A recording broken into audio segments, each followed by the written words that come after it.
a'uuzu billah bismillah inna waliyallah wa ma tawfiqiya illa billah.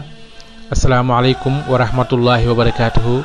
mbokk jullit yi ñu ngi leen nuyu di leen di ziyaara di leen baalu xaq tey di leen ko baal di ñaanal Cheikh Mouhamadou Mountakha mu yàgg fi lool te ànd ak wér noonu la ko ñaanal jullit yëpp ak taalibe yëpp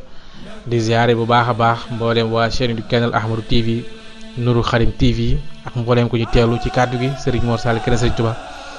ñu di kàddu gi ci naafila koor ci téere Serigne Souhaïbou Mbacké bi mu tuddee Xuratul Ayni waaye di ànd ak yéen ci waxtaane borom Touba wala toomi borom Touba yi bu Serigne Alxaaji Mbacké Xaadimul Xadim tey ñu nekk ci ñaar fukkeelu guddi ak juróom-ñaar ci weeru koor sëriñ bi wax ne képp ku ci naafila fukki rakka ak ñaar rakka bu ci ne nga tari ci Fatiha benn yoon teg ci inna anzalnaahu fi laylatil qadri fukki yoon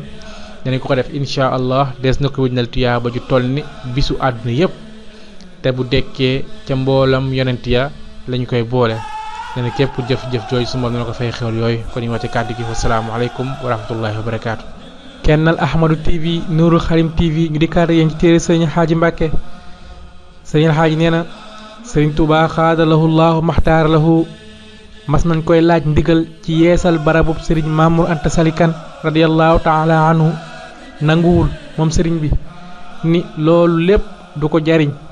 la ma ko fa defal moo koy jariñ te def naa ko fa wér na lool jërëjëfe borom Touba.